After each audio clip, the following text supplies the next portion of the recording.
when he was migrating to Medina, the majority of the companions migrated in secret. Not more.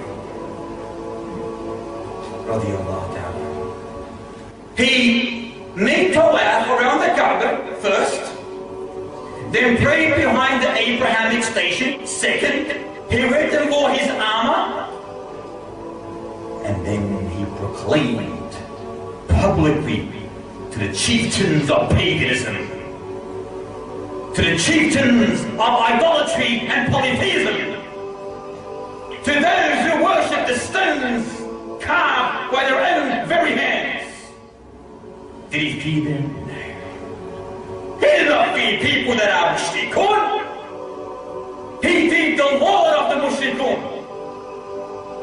He said, proclaiming out loud, "O chiefs of Mecca, I am migrating to Medina by himself.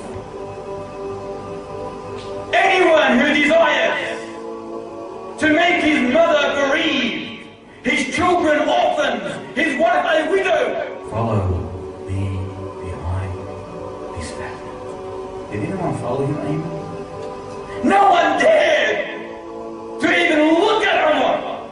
Now, we hear this courageous individual, this powerful man. But Umar's manhood, ya ikhwatina a'izza wa ya akhwat, is not in his physical strength, no. Umar's manhood is not in his wealth, lineage, not in his number of children. Umar's manhood strength was in no other than strength of Iman, taqwa, wisdom, understanding, patience. Umar's strength most importantly was standing firm, steadfast upon the truth and no compromise. His faith in Allah due to the worthless pleasures of this low deceiving you to his taqwa. That's where his strength was. You don't need 20-inch biceps. You don't need calves the size of a football. You don't need a chest like an elephant. But you need a heart like a mountain. A heart that does not shake for the fear of creation, but for the fear of Allah subhanahu wa ta'ala. As Allah says, إِنَّمَا الْمُؤْمِنُونَ الَّذِينَ إِذَا ذُكِرَ اللَّهُ not إِذَا ذُكِرَ النَّاسُ إِنَّمَا الْمُؤْمِنُونَ إِذَا ذُكِرَ اللَّهُ وَجِلَتْ قُلُوبُهُمْ. Indeed, the true believers are those, the true and only believers, Allah says, interpreted, are only those when Allah is mentioned, their hearts become fearful. Not when Ahmed, Alfred, Frederick, Cassandra is mentioned, no. But when Allah is mentioned, their hearts become fearful. وَإِذَا تُلِيَتْ عَلَيْهِمْ آيَاتُهُ زَادَتْهُمْ إِيمَانًا. And if the verses of Allah are recited to them, it increases them in Iman, and makes them stronger, and makes them feel great, and makes them feel the sweetness of Islam. They are the believers. They are the true, genuine believers. He was one of the most strongest companions, the most courageous, powerful companions, who was known for his faith, for his taqwa, who was known for his verdict. His opinion was extremely accepted by all. So much so that Allah subhanahu wa ta'ala revealed revelation in concurrence, in agreement, in conjunction with what Umar said. See, not only was he a man of Islam, But he was a man of understanding, distinguishing between right and wrong. We know how powerful he is. We know the mountains would shake before him. We know Satan would run away from him. The pagans would go nowhere near him out of fear. Yet, he investigated his heart, fearing one of the most destructive, filthy, abominated sins that exist. The sin of niqab, the sin of hypocrisy. Wallahi, he would cry, seeking forgiveness from his Lord, to protect him from this morsel of flesh inside him, from being contaminated with this filthy sin of nifaq. This is what we're talking about. So much so, we all know, when Allah subhanahu wa ta'ala revealed the names of who? The munafiqun. He was given the names of the munafiqun that lived around him. Sallallahu alayhi wa sallam. And then the names were given to a great, powerful companion by the name of whom? He was entrusted with this list on one condition: he does not mention a single name on that list to anyone. And I think there were 40 names. 40 names of the munafiqun. Now Umar, when he found out that Hudayfa had been entrusted with these names, he actually was very scared. Brothers and sisters, this is Umar, whose faith is beyond the levels of the clouds. Yet he was still scared of nifaq.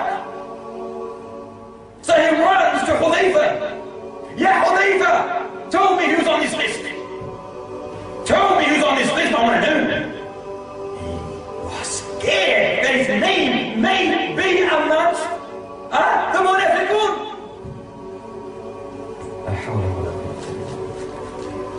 Hudayfa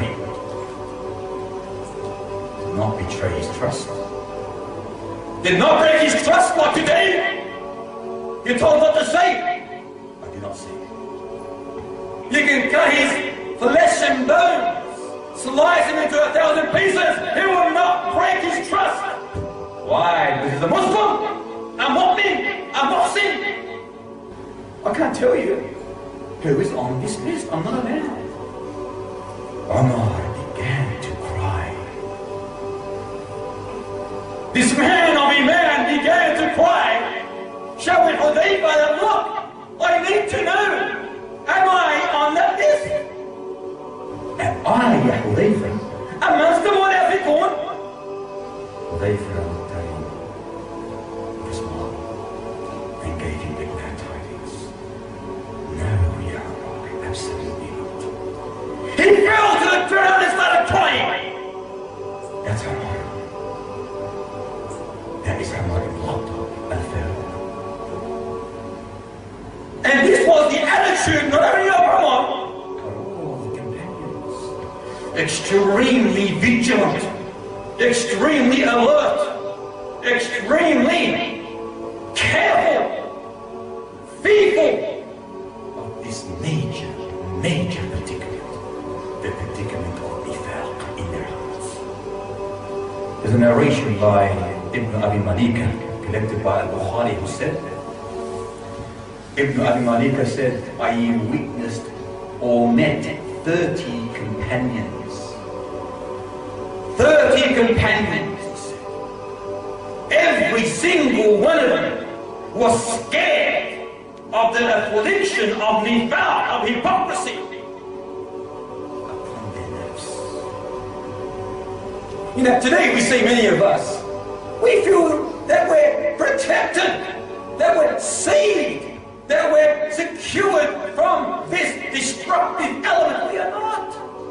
The more you feel this, wallahi, the more you are endangered into falling into this.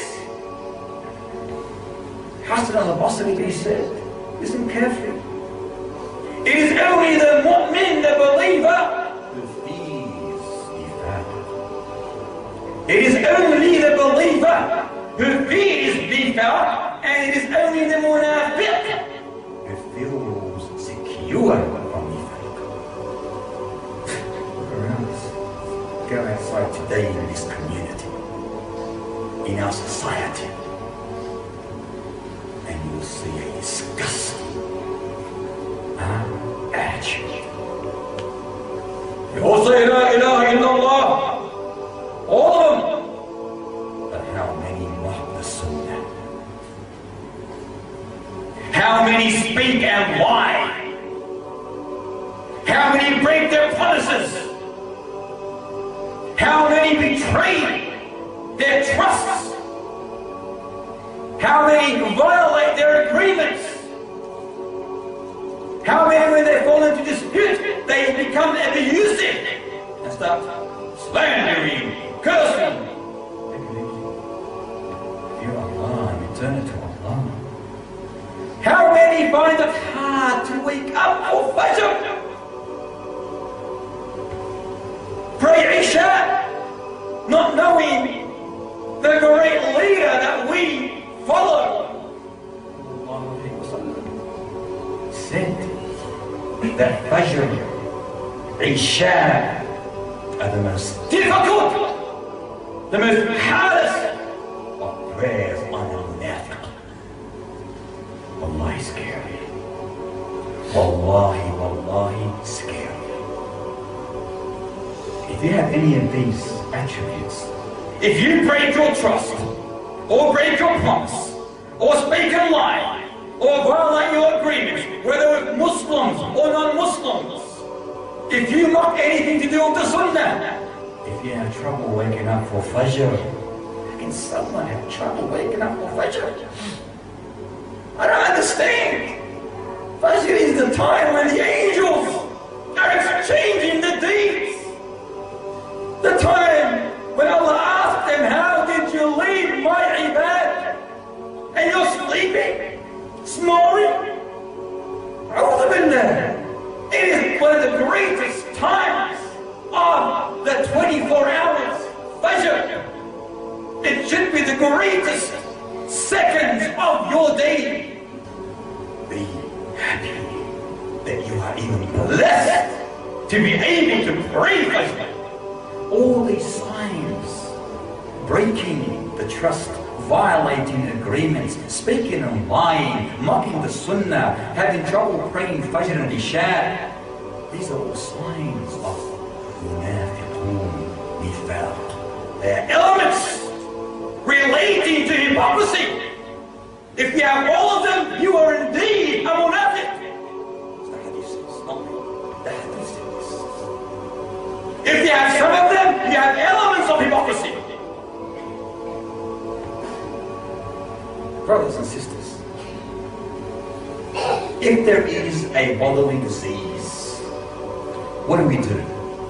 We immediately a prescription. Attention to this bodily disease. You don't get the knife and chop that part off, no. Likewise, the disease of the heart, the sickness of the heart, likewise, needs immediate, wallahi, immediate attention, immediate prescription. The cure and the prescription is iman, taqwa, genuine faith, application. That's the cure, and that is the medicine. May Allah subhanahu wa ta'ala protect us. May Allah subhanahu wa ta'ala grant us hearts dedicated and devoted with full motivation to the one that gave us these hearts. May Allah subhanahu wa ta'ala protect us from nifaq. May Allah protect us from kufr and shirk. May Allah protect our hearts from everything that is displeasing to the one that created our